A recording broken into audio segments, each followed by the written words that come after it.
મિત્રો આજથી વરસાદની શરૂઆત થઈ ગઈ છે। સૌરાષ્ટ્ર ગુજરાતમાં અલગ અલગ વિસ્તારમાં ગાજવીજ સાથે વરસાદ પડી રહ્યો છે। ત્યારે આજે 26 તારીખ અને બપોરના તાજા હવામાન સમાચાર મુજબ આગામી 36 કલાક સુધી ભારેથી અતિ ભારે વરસાદ જોવા મળશે। જેમાં જોઈ શકો છો હાલમાં પોરબંદર જૂનાગઢમાં ગાજવીજ સાથે વરસાદ પડી રહ્યો છે। તેમજ આગામી 36 કલાકમાં કયા વિસ્તારમાં પડશે વરસાદ તેને લગતી સંપૂર્ણ વાત કરીશું, માટે વિડીયો પૂરો જોવા વિનંતી।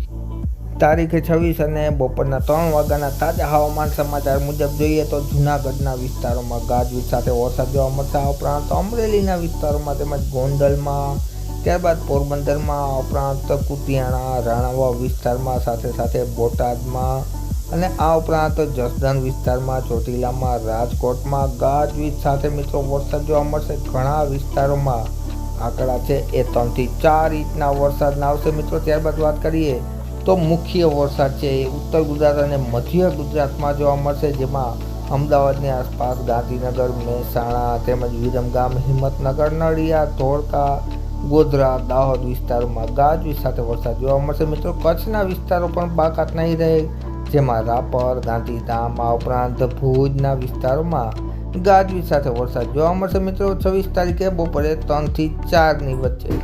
ત્યારબાદ મિત્રો 26 તારીખ અને સાંજના તાજા હવામાન સમાચાર જોઈએ તો જામનગર, આ ઉપરાંત ભાણવડ તેમજ દ્વારકા વિસ્તારોમાં છે એ હળવો મધ્યમ વરસાદ જોવા મળશે મિત્રો। આ ઉપરાંત મોરબીના વિસ્તારોમાં, ધ્રોલમાં પણ ગાજવીજ સાથે હળવો મધ્યમ વરસાદ તેમજ સાથે સુરેન્દ્રનગર, ધોળકા, લીંબડી, રાણપુર, ધંધુકા તેમજ થાન, ચોટીલા વિસ્તારમાં સાંજના સમયે ગાજવીજ સાથે વરસાદ જોવા મળશે।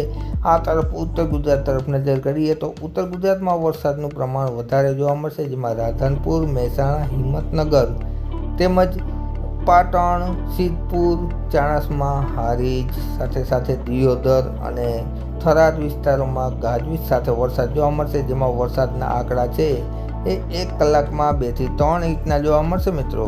ત્યારબાદ મિત્રો તારીખ 27ની વાત કરીએ તો મુખ્ય વરસાદ આ સિસ્ટમનો છે એ કચ્છમાં છે એ સ્થળાંતર થાય। જેમાં રાપર, આ ઉપરાંત રાધનપુર, સાથે ખાવડા વિસ્તારમાં, આ ઉપરાંત ગાંધીધામ, માંડવી, મુન્દ્રામાં, નલિયામાં, લખપતમાં ગાજવીજ સાથે મિત્રો વરસાદ જોવા મળશે।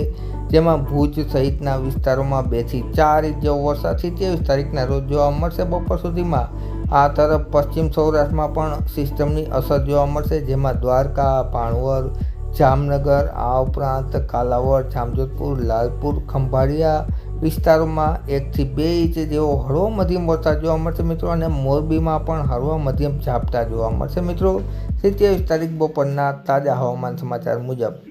ત્યારબાદ 27 તારીખ અને સાંજના તાજા હવામાન સમાચાર જોઈએ તો મુખ્ય વરસાદ છે કચ્છ, રાજસ્થાન તેમજ સિંધના વિસ્તારોમાં છે એ ભારે મેઘ ખાંગા થશે। જેમાં વરસાદના આંકડા છે રણ વિસ્તારમાં ખાસ કરીને 5 થી 8 ઇંચ જેટલા જોવા મળશે મિત્રો।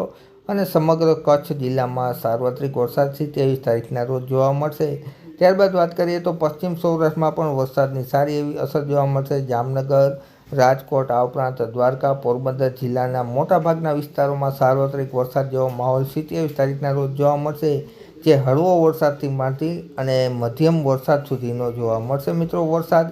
અને ત્યારબાદ પણ 27 તારીખ બાદ પણ સિસ્ટમની અસર છે એ સૌરાષ્ટ્ર ગુજરાતમાં જોવા મળતી રહેશે। જેને લગતી વાત છે અમે આવનારા વિડીયોમાં તમારી સમક્ષ છે એ વિડીયો દ્વારા રજૂ કરતા રહેશું, માટે અમારી ચેનલ છે એ સબસ્ક્રાઈબ કરી અને આ વિડીયો વધુમાં વધુ ખેડૂત ગ્રુપ સુધી શેર કરી દેજો મિત્રો। વિડીયો જોવા બદલ ખૂબ આભાર।